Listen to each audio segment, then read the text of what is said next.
Family ഒറ്റ വീഡിയോയിൽ നമ്മുടെ തെർമോഡൈനാമിക്സ് എന്ന് പറയുന്ന ചാപ്റ്റർ നമ്മൾ ഫുൾ ഓൺ സെറ്റ് ആക്കാൻ വേണ്ടി പോവാണ്.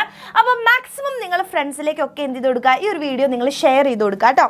ഓക്കെ, അപ്പോൾ തെർമോഡൈനാമിക്സിൽ നമ്മൾ ഏറ്റവും ആദ്യം പഠിക്കുന്ന കാര്യം എന്ന് പറയുന്നത് നമ്മുടെ തെർമോഡൈനാമിക് ഇക്വിലിബ്രിയം എന്ന് പറയുന്ന ഒരു ടോപ്പിക്കാണ് അല്ലേ. അപ്പോൾ തെർമോഡൈനാമിക് ഇക്വിലിബ്രിയം എന്ന് പറഞ്ഞു കഴിഞ്ഞാൽ അതായത് നമുക്കറിയാം ഒരു ഗ്യാസ് സിസ്റ്റം എടുക്കുകയാണെങ്കിൽ അതിന് പ്രഷർ, വോളിയം, ടെമ്പറേച്ചർ, മാസ് അല്ലേ, അതിന് നമ്പർ ഓഫ് മോൾസ് എന്നൊക്കെ പറഞ്ഞിട്ട് കുറേ കാര്യങ്ങളുണ്ട്. ഈ കാര്യങ്ങളെല്ലാം എപ്പോഴും കോൺസ്റ്റൻ്റ് ആവുകയാണെങ്കിൽ, അതായത് സമയം മാറുന്നതിനനുസരിച്ച്, ടൈം വേരി ചെയ്യുന്നതിനനുസരിച്ച് കോൺസ്റ്റൻ്റ് ആയിട്ട് നിൽക്കുകയാണെങ്കിൽ അതിനെയാണ് നമ്മൾ എന്ത് വിളിക്കുന്നത്, തെർമോഡൈനാമിക് ഇക്വിലിബ്രിയം എന്ന് വിളിക്കുന്നല്ലോ. ഇനി വേറൊരു സാധനമാണ് തെർമൽ ഇക്വിലിബ്രിയം. അപ്പോൾ തെർമോഡൈനാമിക് ഇക്വിലിബ്രിയത്തിൽ നിന്നും തെർമൽ ഇക്വിലിബ്രിയം എപ്പോഴാണ് വ്യത്യാസപ്പെടുന്നതെന്ന് പറഞ്ഞു കഴിഞ്ഞാൽ, അതായത് രണ്ട് സിസ്റ്റംസിൻ്റെ ടെമ്പറേച്ചേഴ്സ് ഈക്വൽ ആകുകയാണ്, എന്നിട്ട് അതിന് ചേഞ്ച് ഒന്നും വരുന്നില്ല. ഓക്കെ, രണ്ട് സിസ്റ്റത്തിൻ്റെ ടെമ്പറേച്ചേഴ്സ് ഈക്വൽ ആകുമ്പോഴാണ് നമ്മൾ അതിനെ എന്ത് വിളിക്കുന്നത്, അത് തെർമൽ ഇക്വിലിബ്രിയത്തിലാണ് അവർ രണ്ടുപേരും എന്ന് പറയുന്നത് കേട്ടോ. ഈ ഒരു തെർമൽ ഇക്വിലിബ്രിയം വെച്ചുകൊണ്ടാണ് നമ്മൾ ആദ്യത്തെ ലോ പഠിക്കുന്നത്, that is zeroth law of thermodynamics. എന്താണ് മക്കളെ സീറോത്ത് ലോ ഓഫ് തെർമോഡൈനാമിക്സ്? വളരെ സിമ്പിൾ. അതായത് എയും സിയും, എ ബി സി എന്ന് പറയുന്ന മൂന്ന് ഗ്യാസ് സിസ്റ്റംസ് ആണുള്ളത്. എയും സിയും തെർമൽ ഇക്വിലിബ്രിയത്തിലാണെന്ന് വിചാരിക്കാം, ബിയും സിയും തെർമൽ ഇക്വിലിബ്രിയത്തിലാണ് സെപ്പറേറ്റ്ലി. അങ്ങനെയാണെങ്കിൽ നമുക്ക് പറഞ്ഞൂടെ എയും ബിയും തെർമൽ ഇക്വിലിബ്രിയത്തിലാണെന്ന്, അത്രയേ ഉള്ളൂ. അപ്പോൾ two systems in thermal equilibrium with a third system separately are in thermal equilibrium with each other. Okay, അപ്പോൾ രണ്ട് സിസ്റ്റംസ് സെപ്പറേറ്റ്ലി തെർമൽ ഇക്വിലിബ്രിയത്തിലാണെങ്കിൽ, വേറൊരു സിസ്റ്റം മൂന്നാമതൊരു സിസ്റ്റവുമായിട്ട് തെർമൽ ഇക്വിലിബ്രിയത്തിലാണെങ്കിൽ ഇവർ തമ്മിലും ഇക്വിലിബ്രിയത്തിലായിരിക്കും എന്നുള്ളതാണ് സീറോത്ത് ലോ കേട്ടോ. അത് വളരെ ഇമ്പോർട്ടൻ്റ് ആണ്. പിന്നെ ഇവിടുന്ന് പഠിക്കുന്ന ഒരു കാര്യമാണ് ഇന്റേണൽ എനർജി. ഇന്റേണൽ എനർജി എന്ന് പറഞ്ഞാൽ എന്താണെന്ന് നിങ്ങൾ മനസ്സിലാക്കി വെക്കണം. അതായത് ഒരു ഗ്യാസിൻ്റെ ടോട്ടൽ എനർജീനെയാണ് നമ്മൾ ഇന്റേണൽ എനർജി എന്ന് പറയുന്നത്. അത് നമ്മൾ കൈനറ്റിക് എനർജി ആയിട്ടാണ് എടുക്കുന്നത് കേട്ടോ. ഇനി ഇന്റേണൽ എനർജി കൂട്ടാൻ വേണ്ടിയിട്ട് നമുക്ക് രണ്ട് കാര്യങ്ങളാണ് ചെയ്യുക. ഒന്ന്, heat given to the system, സിസ്റ്റത്തിലേക്ക് നമ്മൾ ഹീറ്റ് കൊടുക്കുക, അതേപോലെ തന്നെ work done on the system. അപ്പോൾ ഇന്റേണൽ എനർജി മാറ്റണം എന്നുണ്ടെങ്കിൽ ഹീറ്റിൽ നമ്മൾ സിസ്റ്റത്തിലേക്ക് ഒന്നുമില്ലെങ്കിൽ ഹീറ്റ് കൊടുക്കുക, അതേപോലെ തന്നെ വർക്ക് ചെയ്യുക എന്നുള്ളതാണ്. ഇനി ഈ ഒരു തെർമോഡൈനാമിക്സിൽ നമ്മൾ ഇതിൻ്റെ ഹീറ്റിൻ്റെ ആണെങ്കിലും അതേപോലെ തന്നെ വർക്കിൻ്റെ ആണെന്നുണ്ടെങ്കിലും നമ്മൾ എന്ത് പഠിക്കാനുണ്ട്, സൈന് പഠിക്കാനുണ്ട്. സിസ്റ്റത്തിലേക്ക് നമ്മൾ ഹീറ്റ് കൊടുക്കുകയാണെന്നുണ്ടെങ്കിൽ അത് പോസിറ്റീവ് ഹീറ്റ് ആയിട്ടാണ് എടുക്കുന്നത്. സിസ്റ്റത്തിൽ നിന്നും ഹീറ്റ് പോവുകയാണെന്നുണ്ടെങ്കിൽ അതിനെ നമ്മൾ നെഗറ്റീവ് ഹീറ്റ് ആയിട്ടാണ് എടുക്കുക. ഇനി സിസ്റ്റം വർക്ക് ചെയ്യുകയാണെന്നുണ്ടെങ്കിൽ അതിനെ നമ്മൾ നെഗറ്റീവാണ് പറയുക. And work done by the system, സിസ്റ്റമാണ് വർക്ക് ചെയ്യുന്നതെങ്കിൽ പോസിറ്റീവ്. ഈ ഒരു കാര്യം നമുക്ക് പ്രോബ്ലംസിലൊക്കെ ആവശ്യം ഉണ്ടാവും. എപ്പോഴാണ് പോസിറ്റീവ് ഹീറ്റ്, എപ്പോഴാണ് നെഗറ്റീവ് ഹീറ്റ്, എപ്പോഴാണ് പോസിറ്റീവ് വർക്ക്, എപ്പോഴാണ് നെഗറ്റീവ് വർക്ക് എന്നുള്ളത് ഒന്ന് ഓർത്തിരിക്കുക കേട്ടോ. ഇത് ഉപയോഗിച്ചുകൊണ്ടാണ് നമ്മുടെ first law of thermodynamics statement ആയിട്ട് ചോദിക്കാൻ സാധ്യതയുണ്ട്. എന്താണ് മക്കളെ ഫസ്റ്റ് ലോ ഓഫ് തെർമോഡൈനാമിക്സ്? അതായത് ഒരു സിസ്റ്റം ഉണ്ടെന്ന് വിചാരിക്കുക, ആ സിസ്റ്റത്തിലേക്ക് നമ്മൾ ഹീറ്റ് കൊടുക്കുകയാണ്, ആ ഹീറ്റ് എന്തൊക്കെയായി മാറുന്നു എന്നുള്ളതാണ് ഫസ്റ്റ് ലോ. അതായത് ദ ഹീറ്റ് ഗിവൺ അല്ലെങ്കിൽ supply to the system goes partially to increase the internal energy, കുറച്ച് എന്തിനു പോകും, ഇന്റേണൽ എനർജി കൂട്ടാനും, ആൻഡ് ദി അതർ ബാക്കിയുള്ളത് വർക്ക് ഡൺ ബൈ ദ സിസ്റ്റത്തിനും പോകും. ആൻഡ് ആ ഇക്വേഷൻ നമ്മൾ എഴുതുമ്പോൾ ഡെൽറ്റ ക്യൂ, നമ്മൾ സപ്ലൈ ചെയ്ത ഹീറ്റ് ഇന്റേണൽ എനർജി ചേഞ്ചിനും വർക്ക് ഡണ്ണിനും പോയി. Delta Q is equal to delta U plus delta W. ഇനി ഡെൽറ്റ ഡബ്ല്യുവിൻ്റെ ഇക്വേഷൻ എന്ന് പറയുന്നത് പി ഡെൽറ്റ വി എന്ന് പറയുന്ന ഒരു ടേമും കൂടെ ഉണ്ട്. അത് നമ്മളിവിടെ സബ്സ്റ്റിറ്റ്യൂട്ട് വേണമെങ്കിൽ ചെയ്ത് കഴിഞ്ഞാൽ delta Q equal to delta U plus P delta V എന്ന് കിട്ടും. അപ്പോൾ വർക്ക് ഡൺ എന്ന് പറഞ്ഞു കഴിഞ്ഞാൽ എങ്ങനെ കണ്ടുപിടിക്കുക എന്നുള്ള ഇക്വേഷൻ ഓർക്കുക, പി ഡെൽറ്റ വി ആണ് കേട്ടോ. റെഡി. ഇനി രണ്ട് കാര്യങ്ങളാണുള്ളത്, എക്സ്റ്റെൻസീവ് ആൻഡ് ഇൻറ്റൻസീവ് വേരിയബിൾസ്. അതായത് എക്സ്റ്റെൻസീവ് വേരിയബിൾസ് എന്ന് പറഞ്ഞു കഴിഞ്ഞാൽ സൈസിനെ ഡിപ്പെൻഡ് ചെയ്യും, ഒരു സിസ്റ്റത്തിൻ്റെ സൈസിനെ ഡിപ്പെൻഡ് ചെയ്യുന്ന ആൾക്കാരാണെങ്കിൽ അവരെയാണ് എക്സ്റ്റെൻസീവ് വേരിയബിൾസ് എന്ന് പറയുക. അതായത് നമ്മുടെ മാസ്, ഇൻറ്റേർണൽ എനർജി, വോളിയം ഒക്കെ അതിനെ ഡിപ്പെൻഡ് ചെയ്യുന്നുണ്ട് അല്ലേ. ഇനി സൈസിനെ ഡിപ്പെൻഡ് ചെയ്യുന്നില്ല എന്ന് വിചാരിക്കുക, അങ്ങനത്തെ ആൾക്കാരാണ് പ്രഷർ, ടെമ്പറേച്ചർ, ഡെൻസിറ്റി. അവരെ വിളിക്കുന്ന പേരാണ് ഇൻറ്റൻസീവ് വേരിയബിൾസ് എന്നാണ് വിളിക്കുക കേട്ടോ. റെഡി. ആൻഡ് മോസ്റ്റ് ഇമ്പോർട്ടൻ്റ് ആയിട്ട് തെർമോഡൈനാമിക്സിൽ നിങ്ങൾ പഠിച്ചിരിക്കേണ്ട ആളാണ് അടുത്തത്, ദാറ്റ് ഈസ് തെർമോഡൈനാമിക് പ്രോസസ്സുകൾ. തെർമോഡൈനാമിക് പ്രോസസ്സ് എന്ന് പറയുന്നത് 4 തരത്തിലാണുള്ളത്. Isothermal process, isobaric process, isochoric and adiabatic. ഇതിൽ ഐസോതെർമൽ പ്രോസസ്സ് എന്താണ്? അതിനു മുമ്പ് തെർമോഡൈനാമിക് പ്രോസസ്സ് എന്താണ്? അതായത് ഒരു സിസ്റ്റം ഉണ്ട്, ഒരു ഗ്യാസിൻ്റെ സിസ്റ്റം ഉണ്ട്. ആ സിസ്റ്റത്തിൽ നമ്മൾ പ്രഷറോ അല്ലെങ്കിൽ ടെമ്പറേച്ചറോ വോളിയമോ എന്തായാലും തെർമോഡൈനാമിക്സ് വേരിയബിൾസിൽ നമ്മൾ ചേഞ്ച് വരുത്തുകയാണെങ്കിൽ അവിടെ നമ്മളൊരു തെർമോഡൈനാമിക് പ്രോസസ്സ് നടന്നു എന്ന് പറയാൻ പറ്റും. അങ്ങനെയുള്ള 4 എണ്ണമാണ് നമ്മളുടെ ഈ നമ്മളിപ്പോൾ പറഞ്ഞിട്ടുള്ള 4 കേട്ടോ. അതിൽ ഒന്നാമത്തേതാണ് ഐസോതെർമൽ പ്രോസസ്സ്. ഐസോതെർമൽ പ്രോസസ്സിൻ്റെ കേസിൽ ടെമ്പറേച്ചർ ആണ് കോൺസ്റ്റൻറ്റ്, അഥവാ ടെമ്പറേച്ചറിൽ ചേഞ്ച് ഉണ്ടാവില്ല. ചേഞ്ച് ഇൻ ടെമ്പറേച്ചർ 0 ആയിരിക്കും. അപ്പോൾ നോക്കുക, a process in which temperature of a system is kept fixed throughout is called എന്താണ് ഐസോതെർമൽ പ്രോസസ്സ്. അപ്പോൾ ഇതിൻ്റെ ഇക്വേഷൻ ഓർത്തിരിക്കുക, P V is equal to constant എന്ന് പറയുന്ന ഇക്വേഷൻ ആൻഡ് ഇതിൻ്റെ വർക്ക് ഡണ്ണിൻ്റെ ഇക്വേഷൻ. അതായത് ഐസോതെർമൽ പ്രോസസ്സ് നടക്കുകയാണെങ്കിൽ അവിടെ ഉണ്ടാകുന്ന വർക്ക് ഡണ്ണിൻ്റെ ഇക്വേഷൻ നമ്മൾ പഠിക്കുന്നുണ്ട്. NRT ലോഗ് V1/V2 അല്ലെങ്കിൽ LOGയിലേക്ക് മാറ്റുകയാണ്, അതായത് ലോഗ് ബേസ് ടു ദ 10ലേക്ക് മാറ്റുകയാണെങ്കിൽ 2.303 NRT ലോഗ് V2/V1 അല്ലെങ്കിൽ V2/V1 ആണ് കേട്ടോ. ഇവിടെ V1/V2 എന്നാണ് എഴുതിയത്, V2/V1 V2/V1 okay. Final by initial ആണ് കേട്ടോ. റെഡി, ഇത് പഠിച്ചു വെക്കണം, ഇമ്പോർട്ടൻ്റ് ആണ്. ഇനി നോക്കാം, നമ്മളുടെ ഈ ഐസോതെർമൽ പ്രോസസ്സിൽ ടെമ്പറേച്ചർ കോൺസ്റ്റൻ്റ് ആണ് അല്ലേ. അപ്പോൾ ടെമ്പറേച്ചർ കോൺസ്റ്റൻ്റ് ആയിക്കഴിഞ്ഞാൽ ടെമ്പറേച്ചർ ഡിപ്പെൻഡ് ചെയ്യുന്നത് ഇൻറ്റേർണൽ എനർജീനെയാണ്. അപ്പോൾ ടെമ്പറേച്ചർ കോൺസ്റ്റൻ്റ് ആണെന്നുണ്ടെങ്കിൽ ഇൻറ്റേർണൽ എനർജി ടെമ്പറേച്ചറിനെ ഡിപ്പെൻഡ് ചെയ്യുന്നത് കൊണ്ട് തന്നെ ഇൻറ്റേർണൽ എനർജി ചേഞ്ച് ഉണ്ടാവില്ല. അപ്പോൾ നിങ്ങളോട് ചോദിക്കുകയാണ്, ഒരു ഐസോതെർമൽ പ്രോസസ്സിൽ ഇൻറ്റേർണൽ എനർജി എന്തായിരിക്കും? കോൺസ്റ്റൻ്റ് ആയിരിക്കും എന്ന് ഓർക്കുക കേട്ടോ. ആൻഡ് അവിടെ ഒരു ഐസോതെർമൽ പ്രോസസ്സ് നടക്കുകയാണെങ്കിൽ അവിടെ നമ്മൾ കൊടുക്കുന്ന ഹീറ്റ് കംപ്ലീറ്റ്ലി എന്തിലേക്കാണ് മാറുന്നത്? വർക്ക് ഡണ്ണിലേക്കാണ് മാറുന്നത്. കാരണം അവിടെ ഇന്റേണൽ എനർജി മാറുന്നില്ലാത്തതുകൊണ്ട് കേട്ടോ. ഇനി അഡിയബാറ്റിക് പ്രോസസ്സ് ആണെന്നുണ്ടെങ്കിൽ അവിടെ എന്താ? ഹീറ്റ് എക്സ്ചേഞ്ച് ആണ് നടക്കാത്തത്, അഥവാ ഹീറ്റ് കോൺസ്റ്റന്റ് ആണ്. സിസ്റ്റത്തിലേക്ക് ഹീറ്റ് പോകൂല, സിസ്റ്റത്തിൽ നിന്ന് ഹീറ്റ് പുറത്തോട്ട് പോകൂല. അപ്പോൾ delta Q is equal to 0 ആണ് കേട്ടോ. അപ്പോൾ the pressure, volume, temperature of the system change. പക്ഷേ എന്ത് ചേഞ്ച് ഉണ്ടാവില്ല? There is no exchange of heat between the system and surrounding. സറൗണ്ടിങ്ങിലും സിസ്റ്റത്തിൻ്റെ ഇടയിൽ എന്തില്ല? ഹീറ്റ് എക്സ്ചേഞ്ച് നടക്കുന്നില്ല. ആൻഡ് അതിന് ഇക്വേഷൻ പഠിച്ചു വയ്ക്കുക, P V raise to gamma is equal to constant എന്നാണ്.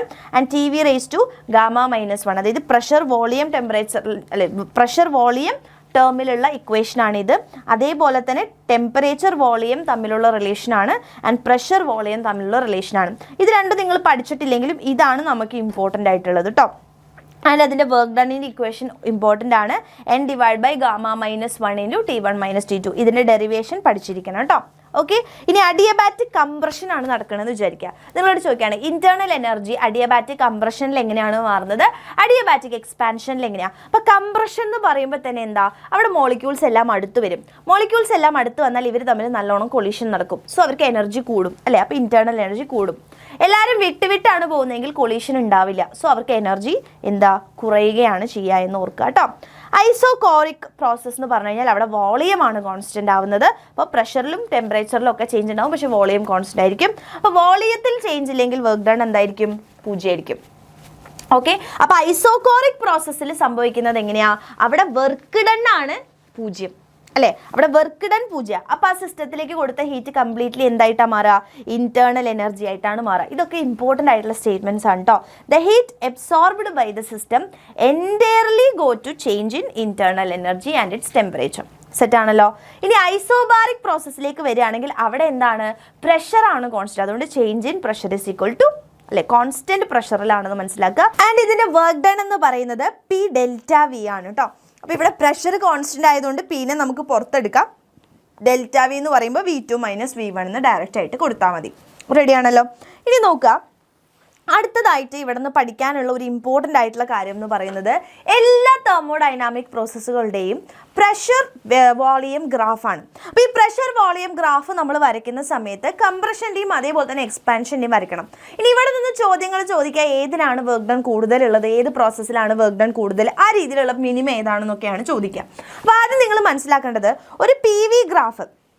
ഓക്കെ മക്കളെ, ഒരു പി വി ഗ്രാഫ് നമ്മൾ എടുക്കുകയാണെന്നുണ്ടെങ്കിൽ ആ പി വി ഗ്രാഫിൻ്റെ ഏരിയ, അതിൻ്റെ താഴെയുള്ള ഏരിയ എന്ന് പറയുന്നത് എന്താണ്? വർക്ക് ഡൺ ആണ്. ഓക്കെ.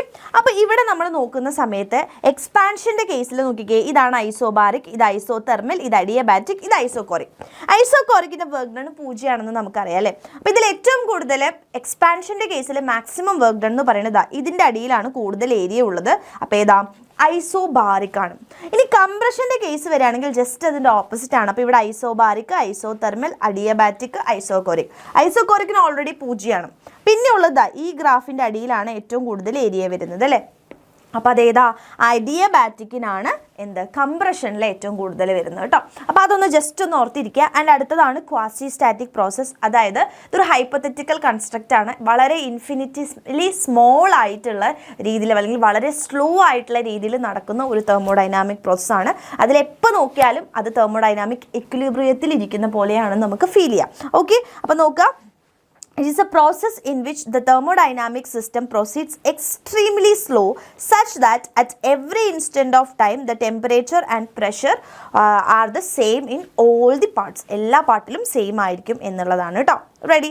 ഇനി റിവേഴ്സിബിൾ ആൻഡ് ഇറിവേഴ്സിബിൾ പ്രോസസ്സ് എന്താണെന്ന് വളരെ സിമ്പിളാണ്, അതിൽ തന്നെ മനസ്സിലാക്കാൻ പറ്റും. Any process which cannot be retraced in the reverse direction. Reverse ഡയറക്ഷനിലേക്ക് റീട്രേസ് ചെയ്യാൻ പറ്റാത്തതാണ് നമ്മളുടെ എന്തെന്ന് പറയുന്നത് ഇറിവേഴ്സിബിൾ പ്രോസസ്സ് എന്ന് പറയുന്നത്. അതിനുള്ള എക്സാമ്പിൾ പഠിച്ചു വെക്കുക. ഗ്യാസസ് ഡിഫ്യൂസ് ചെയ്ത് പോയാൽ, കുക്കിംഗ് ഗ്യാസൊക്കെ ലീക്ക് ചെയ്ത് പോയാൽ, അതുപോലെ ഇരുമ്പ് തുരുമ്പിക്കുന്ന സമയത്ത് ഇതിനൊന്നും നമുക്ക് തിരിച്ചു കൊണ്ടുവരാൻ പറ്റില്ല അല്ലേ, അതൊക്കെ ഇറിവേഴ്സിബിൾ പ്രോസസ്സിൻ്റെ എക്സാമ്പിളാണ്. ഇനി റിവേഴ്സിബിൾ പ്രോസസ്സ് എന്ന് പറയുമ്പോൾ അവിടെ നമുക്ക് റിവേഴ്സ് ചെയ്തെടുക്കാൻ വേണ്ടി പറ്റുന്നതാണ് കേട്ടോ. അപ്പോൾ റിവേഴ്സ് ചെയ്തെടുക്കാൻ പറ്റുന്ന പറഞ്ഞാൽ ഇപ്പോൾ വെള്ളത്തിന് ഐസാക്കി മാറ്റാം, ഐസിനെ വെള്ളമാക്കി മാറ്റാം അല്ലേ. അപ്പോൾ അങ്ങോട്ടും ഇങ്ങോട്ടും റീട്രേസ് ചെയ്തെടുക്കാൻ വേണ്ടി പറ്റുന്നതാണ് എന്തെന്ന് പറയുന്നത് റിവേഴ്സിബിൾ പ്രോസസ്സ് എന്ന് പറയുന്നത്. ഇനി അടുത്ത ഒരാളാണ് ദാറ്റ് ഈസ് നമ്മളുടെ സൈക്ലിക് പ്രോസസ്സ്. അപ്പോൾ എന്താണ് സൈക്ലിക് പ്രോസസ്സ് എന്ന് പറഞ്ഞു കഴിഞ്ഞാൽ ഒരു തെർമോഡൈനാമിക് പ്രോസസ്സ് സ്റ്റാർട്ട് ചെയ്യുന്ന ഇനീഷ്യൽ സ്റ്റേറ്റിലേക്ക് അത് തിരിച്ചെത്തുകയാണെന്നുണ്ടെങ്കിൽ കേട്ടോ, it returns to the initial state by several changes, undergoing several changes. ഒരുപാട് ചേഞ്ചുകൾ നടന്നിട്ട് വീണ്ടും അത് ഇനീഷ്യൽ സ്റ്റേറ്റിലേക്ക് തന്നെ തിരിച്ചു പോവുകയാണെന്നുണ്ടെങ്കിൽ അതിനെയാണ് നമ്മൾ സൈക്ലിക് പ്രോസസ്സ് എന്ന് പറയുക കേട്ടോ.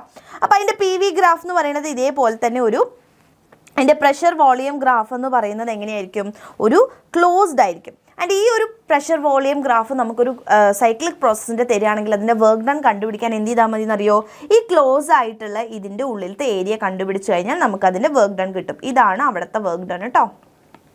ഓക്കെ, അതും കൂടെ എന്ത് ചെയ്യുക, ജസ്റ്റ് ഒന്ന് ഓർത്തിരിക്കുക. ആൻഡ് ഇവിടെ നിന്ന് ഇനി ഏറ്റവും ഇമ്പോർട്ടൻ്റ് ആയിട്ട് ഏറ്റവും അവസാനം പഠിക്കുന്നത് നമ്മുടെ കാർനോട്ട് എഞ്ചിനാണ്. കാർനോട്ട് എഞ്ചിൻ്റെ എഫിഷ്യൻസി. കാർനോട്ട് എഞ്ചിൻ എന്ന് പറഞ്ഞു കഴിഞ്ഞാൽ എന്താ, ഒരു ഐഡിയൽ ആയിട്ടുള്ള റിവേഴ്സിബിൾ എഞ്ചിനാണ്. 2 ടെമ്പറേച്ചറിൻ്റെ ഇടയിലാണ് ഇത് വർക്ക് ചെയ്യുന്നത്. ആൻഡ് കാർനോട്ട് എഞ്ചിനിൽ നോക്കുകയാണെങ്കിൽ ഇതിന് സോഴ്സ് ഉണ്ട്, ഒരു വർക്കിംഗ് സബ്സ്റ്റൻസ് ഉണ്ട്, അതേപോലെ തന്നെ സിങ്ക് ഉണ്ട്. ഐഡിയൽ ഗ്യാസിൻ്റെ കേസിൽ നോക്കുകയാണെങ്കിൽ അതിൻ്റെ വർക്കിംഗ് സബ്സ്റ്റൻസ് എന്ന് പറയുന്നത് ഐഡിയൽ ഗ്യാസ് ആണ് കേട്ടോ. അതാണ് നമ്മുടെ സിലിണ്ടറിൽ നിറച്ച് വെച്ചിട്ടുള്ളത്. പിന്നെ സോഴ്സ് എന്ന് പറഞ്ഞു കഴിഞ്ഞാൽ എത്ര ഇൻഫിനിറ്റിസിമിലി നമുക്ക് എത്ര ഹീറ്റ് എടുത്താലും അതിൻ്റെ ടെമ്പറേച്ചറിൽ വ്യത്യാസം വരില്ല. ആൻഡ് സിങ്ക് എന്ന് പറഞ്ഞു കഴിഞ്ഞാൽ നമ്മൾ അതിൻ്റെ വേസ്റ്റ് ഓഫ് ഹീറ്റ് ഡംപ് ചെയ്യുന്ന സ്ഥലമാണ്. അതിലേക്ക് എത്ര ഹീറ്റ് വേണമെങ്കിലും നമുക്ക് കൊടുക്കാൻ വേണ്ടി പറ്റും. റെഡി? ഇനി 4 പ്രോസസ്സുകളായിട്ടാണ് നമ്മുടെ കാർനോട്ട് എഞ്ചിൻ വർക്ക് ചെയ്യുന്നത്. എക്സ്പാൻഷൻ 2 എണ്ണം, അതുപോലെ തന്നെ കംപ്രഷൻ 2 എണ്ണം. ഏതൊക്കെയാണ്? Isothermal expansion, adiabatic expansion, isothermal compression, adiabatic compression. ഇങ്ങനെയാണ് നടക്കുന്നത് അല്ലേ. എക്സ്പാൻഷനും കംപ്രഷനുമാണ് നടക്കുന്നത്. അപ്പോൾ ഈ 4 പ്രോസസ്സുകളിലൂടെയാണ് നടക്കുന്നതെന്ന് മനസ്സിലാക്കണം. വർക്കിംഗ് സബ്സ്റ്റൻസ് ഏതാണ്? നമ്മുടെ ഐഡിയൽ ഗ്യാസ് ആണെന്ന് ഉള്ളത് മനസ്സിലാക്കി വെക്കുക. ഇനി ഇതിൻ്റെ എന്താ പറയുക ഗ്രാഫ്, PV ഗ്രാഫ് കൂടെ വളരെ ഇമ്പോർട്ടൻ്റ് ആയിട്ട് നിങ്ങൾ പഠിച്ചിരിക്കണം കേട്ടോ. PV ഗ്രാഫ് വരയ്ക്കുമ്പോൾ ഇതിനെ മാർക്ക് ചെയ്യാനും കൂടെ പഠിക്കണം. സൈക്ലിക് ആയതുകൊണ്ട് തന്നെ നമ്മൾ ഇവിടെ നിന്നാണ് സ്റ്റാർട്ട് ചെയ്യുക. എയിൽ നിന്ന് സ്റ്റാർട്ട് ചെയ്യുമ്പോൾ അതിൻ്റെ പ്രഷർ P1, V1, T1 ആണെന്ന് വിചാരിക്കുക. ഫസ്റ്റ് നടക്കുന്നത് ഐസോതെർമൽ എക്സ്പാൻഷനാണ്. ഐസോതെർമൽ എക്സ്പാൻഷൻ ആകുമ്പോൾ പ്രഷറും മാറും, വോളിയം മാറും, പക്ഷേ ടെമ്പറേച്ചർ മാറില്ല അല്ലേ. ഇനി അത് കഴിഞ്ഞ് നടക്കുന്ന അഡിയബാറ്റിക് എക്സ്പാൻഷൻ. അഡിയബാറ്റിക് എക്സ്പാൻഷൻ ആകുമ്പോൾ അവിടെ എന്താ, പ്രഷർ മാറും, വോളിയം മാറും, അതേപോലെ തന്നെ ടെമ്പറേച്ചറും മാറും. ഇനി അതിനുശേഷം നടക്കുന്ന ഐസോതെർമൽ കംപ്രഷനാണ്. അപ്പോൾ അവിടെ പ്രഷർ മാറി, വോളിയം മാറി, പക്ഷേ ടെമ്പറേച്ചർ മാറുന്നില്ല. കണ്ടോ, T2 തന്നെ. ആൻഡ് തിരിച്ചത് ഇനീഷ്യൽ സ്റ്റേജിലേക്ക് വരികയാണ് ചെയ്യുക. ഈ ഒരു ഗ്രാഫ് വരയ്ക്കാൻ വേണ്ടി വളരെ ഇമ്പോർട്ടൻ്റ് ആയിട്ട് പഠിക്കണം കേട്ടോ. ആൻഡ് ഇതിൻ്റെ എഫിഷ്യൻസിൻ്റെ ഇക്വേഷനും കൂടെ ഒന്ന് ജസ്റ്റ് ഓർത്തിരിക്കുക. എഫിഷ്യൻസിൻ്റെ ഇക്വേഷൻ എന്ന് പറയുന്നത് 1 - T2/T1 ആണ്. ഓക്കെ, 1 - T2/T1 ആണ് എന്നുള്ളതും കൂടെ എന്ത് ചെയ്യണം, എൻ്റെ കുട്ടികൾ ഓർത്ത് ഇരിക്കണം. ക്ലിയർ? യെസ്, അത്രയാണ് നമുക്ക് ഈ ഒരു ചാപ്റ്ററിൽ നിന്ന് എൻ്റെ കുട്ടികൾക്ക് എന്ത് ചെയ്യാനുള്ളത്, പഠിക്കാനുള്ളത് കേട്ടോ. വളരെ വളരെ വളരെ ഇമ്പോർട്ടൻ്റ് ആണ്. ഇതെന്തായാലും എന്ത് ചെയ്യുക, ഇത്രയും കാര്യങ്ങൾ നിങ്ങൾ പഠിച്ചിരിക്കണം. സോ ഡീറ്റെയിൽഡ് ആയിട്ട് എൻ്റെ കുട്ടികൾക്ക് പഠിക്കണം എന്നുണ്ടെങ്കിൽ എന്ത് ചെയ്താൽ മതി, നമ്മളുടെ ചാനലിൽ തന്നെ ഓൾറെഡി നമ്മുടെ തെർമോഡൈനാമിക്സിൻ്റെ 1 ഷോട്ട് കിടക്കുന്നുണ്ട്. ഇനി അല്ലെങ്കിൽ നമ്മുടെ ലൈവുകൾ അറ്റൻഡ് ചെയ്താൽ മതി, അതിലും നമ്മൾ ഡീറ്റെയിൽഡ് ആയിട്ട് ഡിസ്കസ് ചെയ്യുന്നുണ്ടാവും കേട്ടോ. ഓക്കെ, ആൻഡ് ഇതിൻ്റെ ചോദ്യങ്ങളും കൂടെ ചെയ്ത് ഫുൾ ഓൺ സെറ്റ് ആക്കുക. അപ്പോൾ വളരെ ഇമ്പോർട്ടൻ്റ് ആയിട്ടുള്ള കാര്യങ്ങൾ മാത്രമാണ് പറഞ്ഞിട്ടുള്ളത്. ആൻഡ് ഇതിൻ്റെ ഡെറിവേഷൻസും കൂടെ നിങ്ങൾ പഠിച്ചു കഴിഞ്ഞാൽ ഫുൾ ഓൺ സെറ്റ്. ഓക്കെ, അപ്പോൾ അങ്ങനെയാണെങ്കിൽ അടുത്ത ചാപ്റ്ററായിട്ട് വീണ്ടും കാണാം.